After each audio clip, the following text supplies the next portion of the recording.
tardes. Un saludo a todos los que están aquí presentes y también a los que nos ven online en el canal FR Vivo y todos los que nos van a ver posteriormente también. Esta es la 10ª feria de los buenos libros y bueno, siguiendo las distintas y buenas exposiciones que hemos tenido, ahora nos vamos con un clásico de la historia chilena, el libro a 75 años de Fisonomía Histórica de Chile, de Jaime Izaguirre, y quien lo comentará será el profesor Gonzalo Rojas, como ustedes bien lo conocerán, doctor, profesor de distintas universidades a lo largo del país, autor de diferentes libros sobre temáticas de historia de nuestra patria, y además es el presidente de la corporación que organiza la feria. Así que muy bienvenido, profesor. Muchas gracias, Andrés. Muchas gracias a ustedes por estar a las 2 de la tarde con calor para oír una presentación no polémica, porque esta mañana hemos tenido apasionantes presentaciones polémicas, sobre todo las últimas dos. Y aquí en realidad lo que vamos a hacer es rendirle un homenaje a uno de los más grandes maestros de la humanidad en Chile, del humanismo. Yo no conocía a don Jaime. Él, como ustedes saben, murió muy joven, a los 60 años de edad, en un accidente el 17 de septiembre de 1968. Tenía apenas 60 años don Jaime. Pero al ser en cierto modo su nieto, porque soy discípulo de quienes fueron sus discípulos directos, don Gonzalo Vial en concreto, que fue mi maestro, es bueno mantener siempre viva la presencia de don Jaime Izaguirre, formador de personas en su casa de calle Seminario, dueño de una librería, profesor de penetrante ironía, dicen quienes fueron sus alumnos, Antonio Duñac, Bernardino Bravo, Gonzalo Vial, irreverente. Probablemente hoy día don Jaime no podría entrar a una sala de clases, habría un movimiento en su contra, y de hecho no digo la prueba, pero la señal de que eso le pudo haber sucedido es que muy poco antes de morir él padeció un acontecimiento muy triste en la Facultad de Derecho de la Universidad de Chile. Iba saliendo un día, él había dejado de enseñar en la Católica, y cuando iba pasando junto a un grupo de alumnos, 1968, uno gritó: ¡Muera Izaguirre! Y no lo gritó en broma. Y eso para don Jaime fue muy terrible. Además, más terrible el hecho que murió poco tiempo después, ¿no?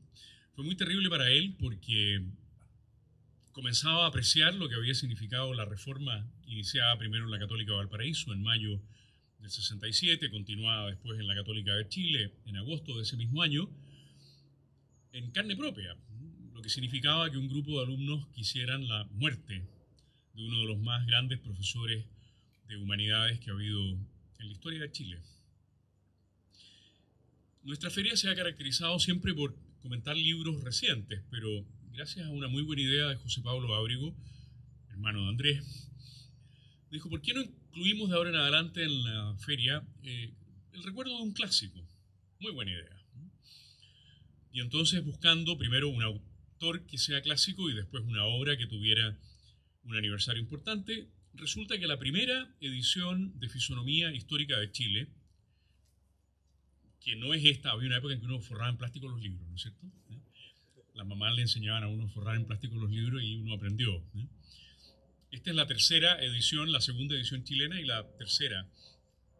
No pude encontrar la primera, pero sé que la tengo. Es una edición muy bonita de Fondo de Cultura Económica porque fue una edición hecha en México, exactamente 75 años atrás. Por eso que era un libro apto para comentarlo por el número redondo del aniversario. Don Jaime publicó del orden de unos 250 títulos distintos. Es impresionante, ¿no? Entre libros, artículos de revistas especializadas, reseñas o recensiones de libro. Una reseña es una explicación muy cortita de un libro. Una recensión es cuando ya se entra en el fondo del libro y se lo critica. eh, documentos de carácter administrativo, podríamos decir, que no eran estrictamente investigaciones, sino que fueron colaboraciones suyas al desarrollo de la administración chilena, en concreto su memoria de licenciatura fue repartida a todas las delegaciones chilenas en el extranjero, tanto diplomáticas como consulares. O sea, fue un hombre de una capacidad docente excepcional y de una capacidad de investigación excepcional. Solamente un detalle respecto de la docencia que es muy conmovedor. Recuerda a Antonio Duñac, recientemente fallecido, que en paz descanse. Antonio, también un gran profesor, que los alumnos de segundo para arriba de Derecho de la Católica le preguntaban a los de primero: ¿en qué parte va Izaguirre? Bueno, te van a haber dicho don Jaime, ¿eh? ¿En qué parte de la materia va? Porque estaban esperando la clase sobre portales para volver a oír la clase sobre portales. Y entonces, cuando sabían que iba a ser el día tal, dice Antonio Duñac, se abarrotaba la sala. Y al terminar, dice Duñac, era el delirio. Dice, ¿cómo habrá sido la docencia de don Jaime para que una clase sobre portales, una figura muy interesante, pero que en principio no debiera producir delirio, ¿no es cierto?, haya generado una empatía tal con sus alumnos, todos de chaqueta y corbata? Hasta yo alcancé a ir en el primer año de Derecho 1971 de chaqueta y corbata, no se nos ocurría aparecer sin esa indumentaria. Entonces, recordar Fisonomía Histórica de Chile permite recordar al gran Jaime Izaguirre, animar a todos los presentes y a todos los que nos van a ver después a través de la grabación a tener sus obras, a leer sus obras y a meditar sobre ellas. Este es un libro que podríamos llamar magisterial. Hay pocos libros de historiadores que sean realmente magisterio. La mayoría de los libros explican una determinada dimensión del conocimiento humano en el tiempo, una determinada dimensión histórica. Detrás de todo libro hay una enseñanza, por supuesto, pero este es un libro que se propone radicalmente hacer magisterio. Es un libro magisterial. Hay tres cosas que son las que vale la pena marcar en este magisterio de Fisonomía Histórica de Chile. Primero, la profundidad que don Jaime tenía para describir tipos humanos. Cuando uno dice tipos humanos, no es una clase social necesariamente, no es un grupo regional necesariamente, no es una conformación étnica necesariamente. El hidalgo. Este es el primer tipo que excepcionalmente él describe. El hidalgo. O sea, ese conjunto de personas, en su inmensa mayoría varones, pero también unas pocas mujeres, que desarrollaron la aventura del descubrimiento y la conquista. La asignatura se llamaba, cuando yo la cursé en licenciatura en Historia, así: descubrimiento y conquista. Y la hacía la persona, la enseñaba la persona que más ha rivalizado con don Jaime en esta materia, don Sergio Villalobos. Y rivalizaba con don Jaime precisamente respecto del concepto de hidalgo. Lo trató muy duramente don Sergio a don Jaime. Don Jaime no se pudo defender, lo tuvo que defender Gonzalo Vial, porque don Jaime había muerto ya hacía 12 años cuando Sergio Villalobos publicó La historia del pueblo chileno, criticando la conceptualización del hidalgo en Jaime Izaguirre. La criticó muy duramente, dijo que era de una superficialidad, no sé si decía inaceptable o insoportable, me parece que dice. Insoportable. ¿Qué dijo don Jaime del hidalgo? De este primer tipo humano que vale la pena recordar. Es el hombre que sueña la aventura del bien y que tiene el honor muy a flor de piel, aunque apenas cubra a ésta con harapos. Hidalgo es el que no vacila en la defensa de la verdad, aunque le vaya en ello la hacienda o la vida. Hidalgo es el que tiene un ideal al que ajusta su existencia, sin que las transacciones interesadas o el temor le reduzcan el propósito. Hidalgo, en fin, no es el que habla al exterior con ademanes fingidos y atildados, sino el que vuelca hasta afuera el hondo contenido del alma. Y es que en el hidalgo, expresión suprema de la raza, guarda ésta toda su filosofía de la vida, su conciencia de la igualdad esencial y alta dignidad de la especie humana. Es una caracterización de admiración profunda. Verán después las críticas a los comportamientos a veces inconsecuentes del hidalgo, pero cuando uno habla de inconsecuencia es porque hay un ideal respecto del cual no se ha logrado la plena coherencia, pero por lo menos se sostiene el ideal. Esto para Sergio Villalobos fue de una superficialidad, creo que dije, insoportable, ¿no? Me parece que ese es el adjetivo que le coloca. Aparte que qué bonito apreciar la belleza del castellano, don Jaime. Su pluma parece que fluía de la misma manera que fluía su palabra hablada. Además que tenía una voz preciosa. Yo sí le he oído unas pocas grabaciones. Y soy Jaime Izaguirre y viene una cosa pero melódica, preciosa. Ahí tenemos un primer tipo humano que está en la base, en el fundamento de nuestra nacionalidad, el hidalgo. Pero así como don Jaime elogia al hidalgo,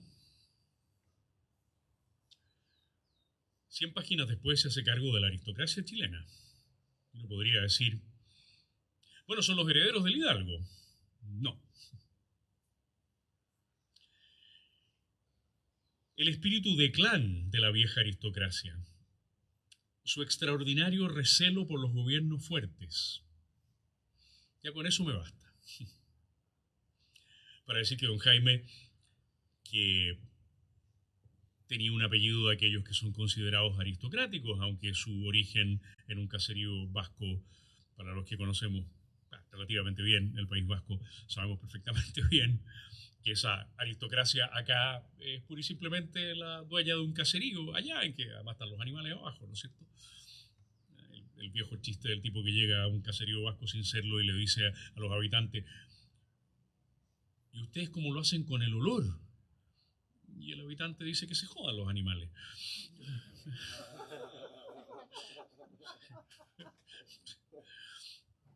Sube el calorcito. Don Jaime, por lo tanto, no se sentía parte de una aristocracia a la que califica como dotada de un espíritu de clan y recelosa de los gobiernos fuertes, que era algo que le interesaba mucho a él, que hubiera gobiernos fuertes de impronta portaliana. Y ya al terminar el libro vuelve sobre la aristocracia.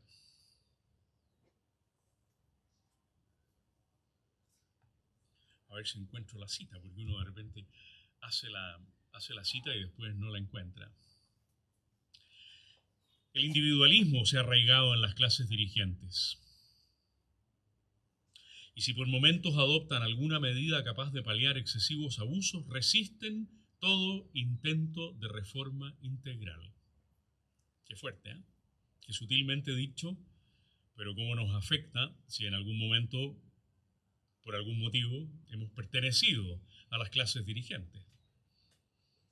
Se ha arraigado en ellas no solamente el espíritu de clan, el recelo por los gobiernos fuertes, ya sabemos cómo lo llamó eso Alberto Edwards, el espíritu de fronda, sino que además el individualismo se ha arraigado. Y si a veces adoptan alguna medida capaz de paliar excesivos abusos, esto está escrito el año 46 y publicado por primera vez el 48, esas clases dirigentes resisten todo intento de reforma integral. El momio, Izaguirre, era partidario del espíritu de reforma, como Chesterton. Don Jaime participó muchísimo en dos revistas muy importantes, ¿no? En la revista Estudios y en la revista Finisterre, aparte de ser el fundador de la revista Historia y haber sido secretario de la Academia Chilena de la Historia. En fin, don Jaime las tiene todas, digamos. Y en esas revistas ellos recogían, en Estudios y en Finisterre, recogían la influencia maravillosa de Leon Blois, de Gilbert Chesterton. Recogieron algunas cosas de Jacques Maritain, después fueron dejándolo un poco más de lado. La aristocracia. Y después los sectores medios. El chileno de la capa media exhibe una fisonomía híbrida e insegura. Suficiente. Una fisonomía híbrida e insegura. Así caracteriza a don Jaime a los sectores medios. Claro, él parece entonces haber sido un hombre de un lugar ninguno, porque si no se sentía reconocido en los sectores dirigentes y tampoco parece haberse sentido reconocido en los sectores medios. Bueno, esto tienen los grandes de la historia nacional, ¿no? Que uno les puede reconocer a ellos que tienen razón de no haberse sentido parte de grupo alguno. Y por eso suscitan la admiración que suscitaban. Una de las cosas que en la polémica de Villalobos con Vial también surgió a raíz de la caracterización del Hidalgo de Izaguirre fue que Villalobos las emprendió contra los apellidos vascos, diciendo que, bueno, que ya se sabía que era lógico que Vial defendiera a Izaguirre, porque como eran dos apellidos vascos, aunque los Vial llegaron recién en el siglo XVII al País Vasco, ¿no? Y que era lógico que, por lo tanto, al interior de la aristocracia chilena, un Vial con una Izaguirre, uno hubiera sido el maestro del otro y el otro defendiera al uno. Y don Gonzalo, que tenía no solamente un conocimiento fantástico de la historia nacional, sino también un colmillo tremendo, que lo había quizá heredado de don Jaime, escribió más o menos esto. ¿Cómo se habrán reído las auténticas señoras aristocráticas chilenas que saben que los Vial y los Izaguirre somos unos pobres vascos que aquí en Chile hemos logrado hacer algo, mientras que si hay un apellido que es de verdadera prosapia aristocrática es Villalobos? Ya ven ustedes que la polémica estaba entrando en lo personal. Don Jaime, por lo tanto, mira al Hidalgo y fíjense lo interesante, contrasta con el Hidalgo tanto a los grupos dirigentes o aristocráticos chilenos, así los llama, como a las clases medias. Ninguno de los dos hemos sido capaces de mantener el espíritu del Hidalgo. Esta es la primera cuestión magisterial del libro. La segunda dimensión magisterial es la capacidad que tiene don Jaime de entender y de mostrarnos almas individuales, personas de carne y hueso, con su castellano maravilloso. Valdivia.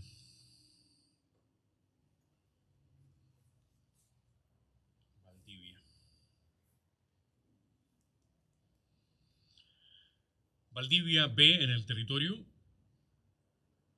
en un golpe de intuición, una armoniosa unidad. Es un todo orgánico y coherente llamado a incorporarse al ritmo de la historia. Una nueva nación en la que quiere, él primero, sentar carta de naturaleza. ¿Qué escudriña, por lo tanto, don Jaime en el alma de Valdivia? La capacidad de haber visto que desde bien arriba hasta una intuición de muy abajo, porque no llegó Valdivia hasta muy abajo, esto era potencialmente unificable. Esto, Chile, nuestro querido Chile. Seguramente ustedes también lo han hecho.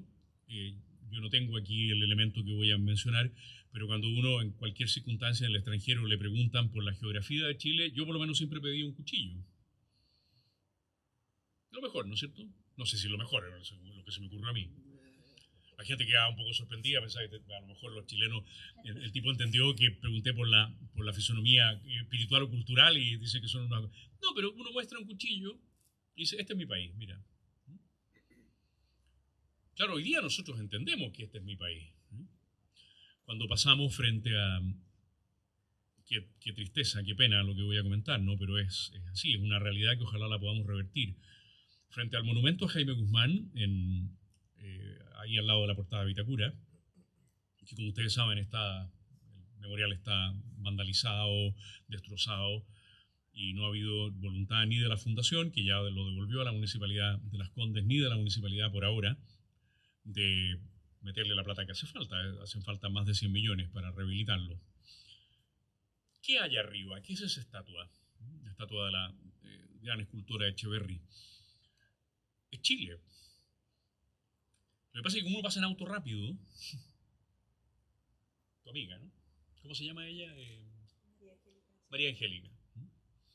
Es Chile. Es decir, ustedes me van a seguir, pero obviamente que yo tendría que ponerme para el lado de ustedes para que se entendiera, pero es Chile. Y así lo planeó ella. Y Jaime está en Tarapacá. Valdivia entendió eso. Eso es lo que don Jaime nos quiere decir. Valdivia entendió la unidad del territorio como un proyecto de destino. La segunda gran personalidad en línea con Valdivia, me parece que en línea con Valdivia, que don Jaime nos quiere mostrar, es Portales. Hay otras personalidades que muestra entre medio, pero a mí me parece que las muestra en contraste con Valdivia y Portales. Portales. Miraba en el ejercicio del poder una tarea de bien nacional y no una acción arbitraria y personalista. Don Jaime tenía la capacidad para en 8 palabras, 10 palabras, mostrarnos el personaje. Otros necesitamos a veces 3 páginas, uno las vuelve a leer y dice, no está bien esto. Hay que achicar las cosas a veces. El ejercicio del poder, una tarea de bien nacional. ¿Cuánta falta hace esto ahora? No una acción arbitraria y personalista. Y ahí está el alma de Portales. Un individuo escindido, dividido en dos, con una vida privada bastante poco recomendable, o más bien reprochable, y al mismo tiempo con una disposición y con un ejercicio de carácter muy ejemplar en la acción pública. ¿Por qué? Porque no era para él. Era bien nacional. Porque no era personalista. Uno podría objetarle a don Jaime que haya incluido la palabra arbitrario, no una acción arbitraria, porque alguien podría decir, también lo dijo Villalobos muchas veces en otro libro, ¿no? En Portales, una falsificación histórica. Que cuando Portales dice, la Constitución del 33, esa parvulita que hemos violado tantas veces y que será necesario violar tantas veces más haga falta, eso es arbitrario. No, porque por encima de la ley formal, Portales siempre consideró, aunque no la llamaba así, la existencia de la ley de la naturaleza. No la llamaba ley natural, ¿no? Y por lo tanto, si hay que violar una constitución, para Portales no había ningún problema con tal de reforzar la vieja máxima de Cicerón. Salus populi suprema lex esto. La salud del pueblo es la suprema ley. No es la constitución. Es la salud del pueblo. Y por eso el 11 de septiembre de 1973 es un pronunciamiento a favor de la salud del pueblo y no un golpe militar. Porque por encima de la Constitución, ya formalmente muchas veces violada por el gobierno de Salvador Allende, estaba la salud del pueblo. Salus populi suprema lex esto. Y eso es lo que él ve en Portales.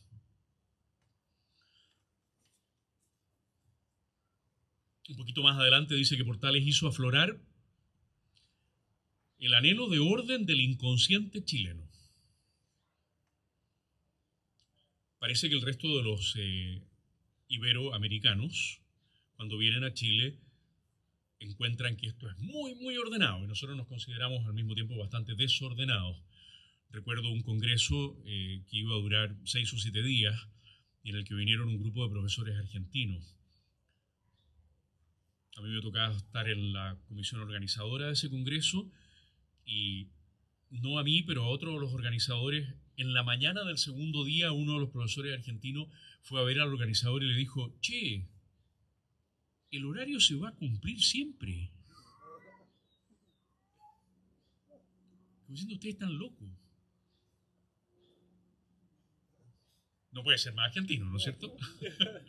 El tipo estaba desesperado, o sea, lo que estaba programado para las 4 había comenzado a las 4:02 y lo que estaba programado para las para las 17 había comenzado a las 16:59. El horario se va a cumplir siempre. Nosotros tenemos allá atrás un anhelo de orden en nuestro inconsciente. Quizá porque nos ha tocado una vida tan dura, insular, tan alejada de otros contactos y hemos tenido que armar con la lejanía del resto del mundo, finisterre, y al mismo tiempo con el tener que enfrentar tanta dificultad de carácter material, un anhelo de orden. Ahí está el alma de Portales.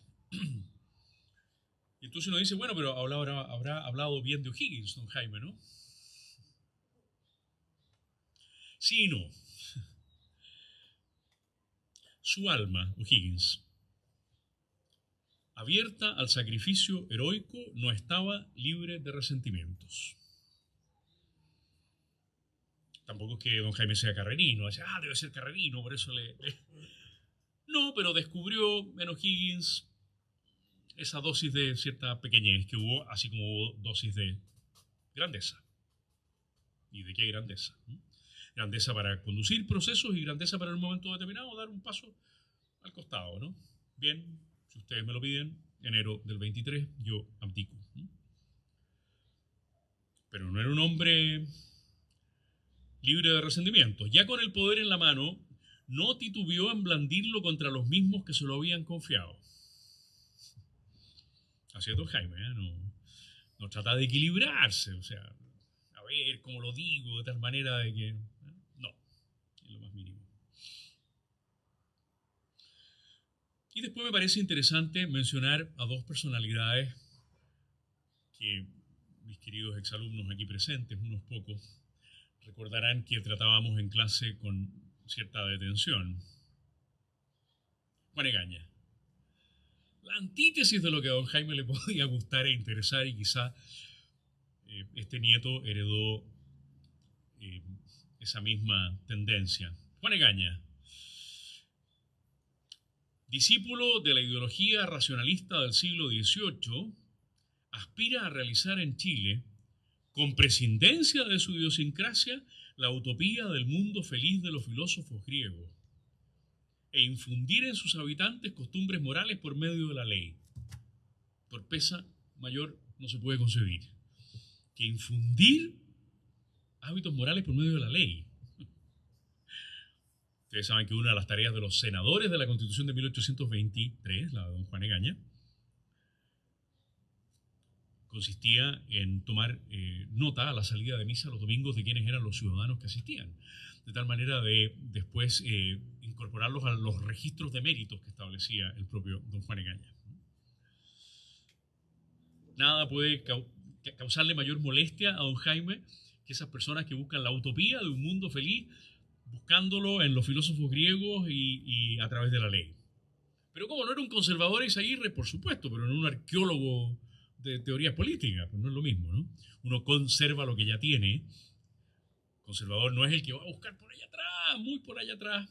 Sí, en el sentido, si fuéramos a buscar tan atrás, Nietzsche sería el primer conservador porque iba a buscar a los héroes griegos que ni siquiera se sabía de su existencia, el conjunto de virtudes que teníamos que seguir. Oye, ¿y cuándo vivieron esos héroes? No sabemos cuándo vivieron, pero tienen que haber existido, tienen que haber sido muy notables. Sería el máximo conservador de la historia, Nietzsche. No, don Juan. Don Juan Egaña es rechazado claramente por Jaime Eizaguirre por utópico. Lo dice muy bien después Mario Góngora ratificar esta idea. Juan Egaña, de conservador, nada, un utópico. Y don Jaime era un hombre extremadamente realista. Tan realista que tenía pavor de cruzar calles, por ejemplo. Sí, le costaba mucho cruzar la calle. En seminario con Providencia le costaba... Y en esa época pasaba un auto cada 3 minutos, digamos, ¿eh? Pero le costaba mucho cruzar la calle.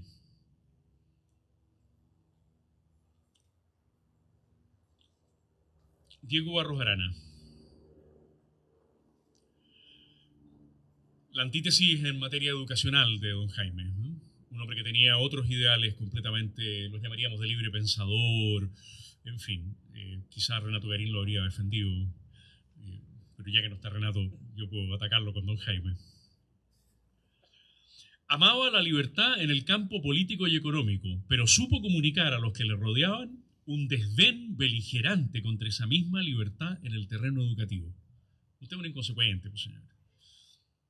Usted ama la libertad en el campo político y económico, pero usted como rector del Instituto Nacional lanzó a sus huestes en 1873 a apedrear la casa de don Abdón Cifuentes, el tío tatarabuelo de la Valeria. Este Andrés, pero la Valeria estaba sentada aquí. Sí, los alumnos del Instituto Nacional en 1873 ya apedreaban casas de ministros. No de oro blanco, pero...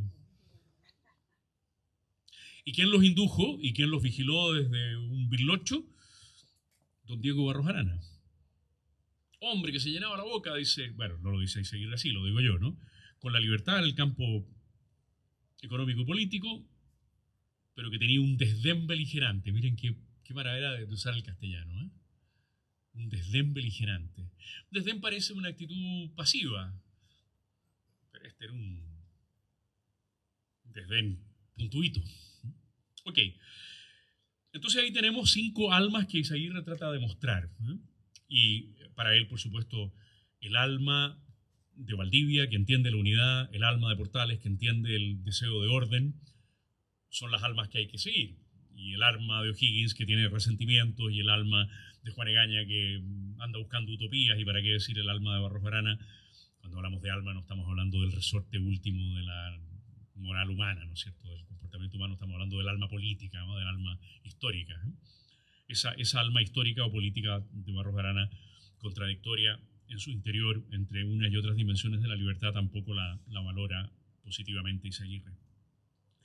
Y el tercer y último punto, mucho más breve que los anteriores, es que el libro es magisterial porque plantea un desafío trascendente. Por de pronto, el último capítulo del libro se llama Ser o no ser. El libro cubre el arco desde la España de los Reyes Católicos hasta 1925. Como está terminado el año 46, don Jaime se quiso dar 20 añitos ahí de prudente distancia. Ha terminado el 12 de octubre del 46, devoto de la Virgen del Pilar, obviamente, y además día del descubrimiento de América. Entonces lo termina con un ser o no ser, que vuelto a leer, uno podría decir cuando lo va a comenzar, bueno, claro, esto era el ser o no ser del año 46, del año 48, cuando fue publicado. Pero es impresionante cómo este ser o no ser está perfectamente vigente hoy día. Y es muy paralelo con lo más bonito que escribió don Jaime, que no está aquí, ¿no? Lo más bonito que escribió es un ensayo chiquitito que le da el nombre a otro libro que se llama Hispanoamérica del Dolor. Es un ensayo de unas 12, 14 páginas, le da el nombre a un libro en que hay 6, 7 pequeños ensayos. Ahí están las letras más bellas de don Jaime y la mayor profundidad, pienso, de su alma. Pero es paralelo a este capítulo final. ¿Qué descubre don Jaime? Lo anuncia antes del capítulo final. Descubre algo bien terrible.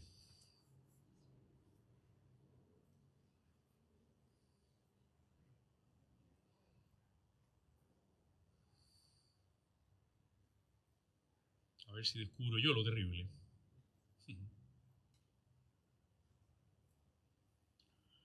Nuestra tendencia permanente a la desintegración. Pero ¿cómo dice uno? La anarquía que devora interiormente a estos pueblos que hasta entonces han vivido 300 años de estrecha y pacífica convivencia. Pero ¿cómo? ¿No tenemos un deseo del orden? ¿No es contradictorio esto? Parece que tenemos un deseo del orden, pero al mismo tiempo tenemos el deseo contrario de una tendencia a aniquilarnos mediante periodos de anarquía, periodos en que soltamos las amarras. Bueno, eso está bastante antes del capítulo final. Pero en el capítulo final, en el ser o no ser, y ya las líneas finales, termina así don Jaime su magisterio sobre lo trascendente de nuestra vida como chilenos. Oscilar dramático entre el abismo y la cúspide. entre el ser y el no ser, en que se debate todo el inconsciente de Chile y de cuya definición postrera penderá el destino final de su historia. Un oscilar entre un abismo y una cúspide, entre ser o no ser. En una clase de hace unos días, en Foro Republicano, de nuestros cursos por Zoom, recordábamos la frecuencia de nuestras crisis, ¿no?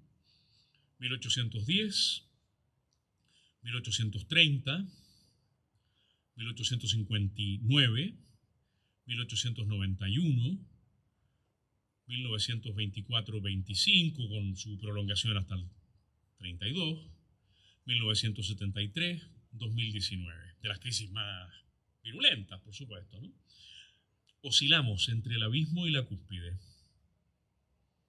Se debate ahí todo el inconsciente de Chile, pero de la definición de eso, dice don Jaime, penderá el destino final de nuestra historia. Son apenas 4 líneas que nos pueden servir para meditar cuál es el papel, cuál es la tarea que tenemos en este ritmo oscilante. Y estamos metidos dentro de él en estos momentos. Muchas gracias.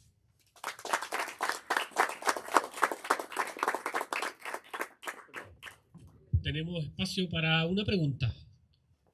¿Nada más? Sí. Solo una. Es que la próxima es a las 15. Ahora vamos a las horas. Vamos, me querían quitar, es que ahora vamos a las horas. Claro, en la mañana era a las medias. Andrés se acostumbró a las medias, pero ahora vamos a las horas. Entonces, hay más preguntas. Es que si no, yo no habría sido tan latero. Sí, adelante. ¿Hay alguna pregunta? Preguntas, comentarios, aportes, sugerencias, críticas. Gracias, Gonzalo, por tu presentación de Jaime Seguirre. Ahora, bueno, lo que pasa es que me sale en la mente la exposición anterior sobre Diego Portales, y me hace sentido lo que dices tú, que el auditorio se llenaba cuando hablaba de Diego Portales, ¿cierto? Era el delirio. El delirio, ¿cierto? Bien. Y por otro lado, tú lo calificas como esa persona que no forma parte de ningún grupo. A don Jaime. A Jaime, sí. Y Portales, en cierto modo, también. También, por eso. Eso es así. Entonces, esos son el tipo de personajes que realmente son los chilenos que valen la pena para el país. Para ser grandes. ¿Por qué te hago esta pregunta ahora, a propósito? Porque como que ahora nos falta un líder de ese tipo, ¿no? De ese tipo, de fuera de todo, pero muy decididor respecto al diagnóstico que tiene y para dónde tienen que ir las cosas, y uno le da sentido y uno empieza a seguir. Me imagino que a ellos les pasó lo mismo. ¿Qué opinas de eso? Claro, la inmensa mayoría de nosotros es bueno que no estemos en ese limbo, porque limbo no es la palabra adecuada, pero sirve como una caricatura, ¿no? Porque entonces cada uno de nosotros sería como los ángeles, una especie única, ¿no es cierto? Que no, los ángeles, como todos sabemos, no forman parte de una especie. Cada ángel es una especie, son tan perfectos. Seríamos todos angélicos. Es muy bueno que la inmensa mayoría de nosotros pertenezcamos a.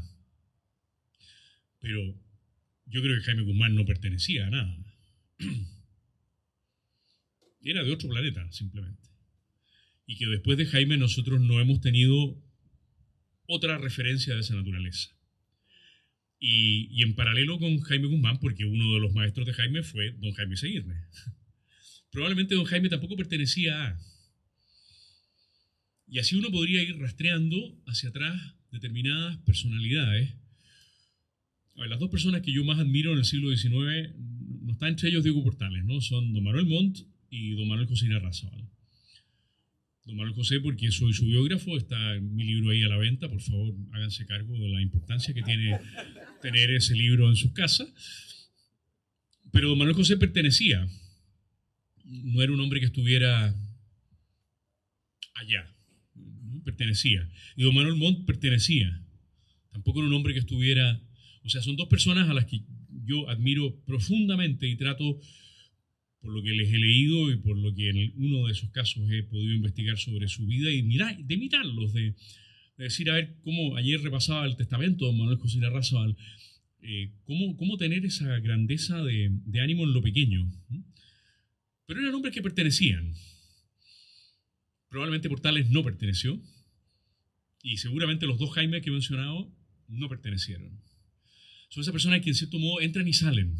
Tienen que entrar, porque si no entran, no hacen el bien que tienen que hacer. Pero salen. Están como muy solos en el buen sentido. Y tienen que estar muy solos, porque están en otra dimensión. Que entran para causar, pero la dimensión de su vida no pertenece al resto de los mortales. A lo mejor estoy completamente equivocado y Guzmán me diría, ¿de dónde sacaste esa teoría tan insólita, extraña? Por ejemplo, voy a contar una anécdota de Jaime, Ricardo, perdóname un segundo. Un día que veníamos juntos de un programa ahí en el Omnium. ¿Se acuerdan que abajo en el Omnium hay una especie ahí donde José Antonio lanzó su iniciativa después de la elección presidencial primera? Y habíamos asistido a un programa del Canal 4 de televisión en vísperas de las elecciones de senadores del 89. Estaba Mayra y llevó a la Carmen Hertz, qué simpatía, como colaboradora, y estaba Guzmán y llevó a un servidor como colaborador porque teníamos que hacer preguntas cruzadas. Bueno, salimos del programa. En el programa pasó una cosa absolutamente genial, porque la Carmen Hertz le preguntó a Jaime Guzmán, ¿usted es partidario del artículo 8º? ¿Cómo es posible? ¿A cuántos comunistas proscribiría usted? Le dijo la Carmen Hertz. Y yo para mí adentro pensé, bueno, la respuesta es, no se trata de número, es una cuestión de criterio, tenemos que ver. Jaime la miró y le dijo, entre 100 y 200. La descolocó por completo, digamos. Porque cualquier respuesta de carácter conceptual habría quedado siempre como de otro mundo. Yo creo que a 99 panelistas que le hacen esa pregunta contestan con consideraciones. Entre 100 y 200, le contestó Guzmán. Bueno, pero lo gracioso pasó a la salida. A la salida tomamos una micro.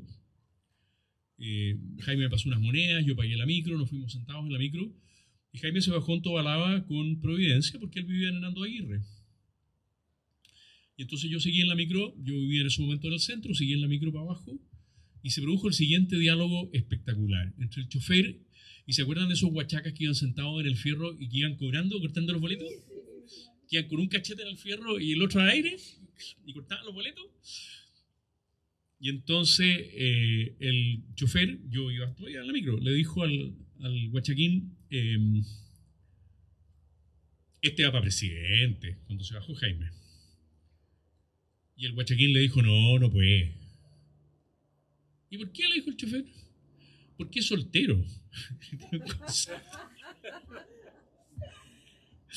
Es un concepto constitucional muy curioso.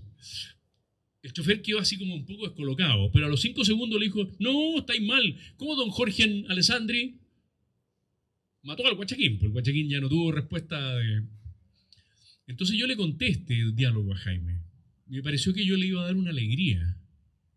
No le gustó nada de nada. Dije, mira lo que me pasó, Jaime, cuando tú te bajaste. Porque era de otro planeta.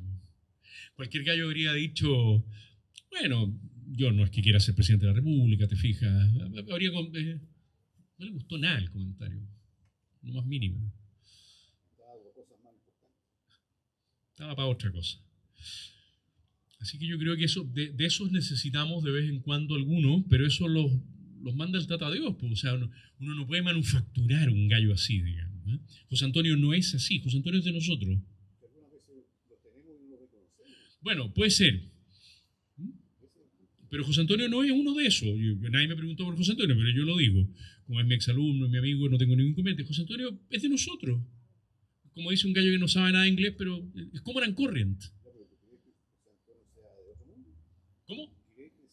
No, es como nosotros. Es como nosotros. Por eso creo que el último que era de otro mundo en la política chilena era Jaime. Y quizá en la Universidad Chilena, don Jaime.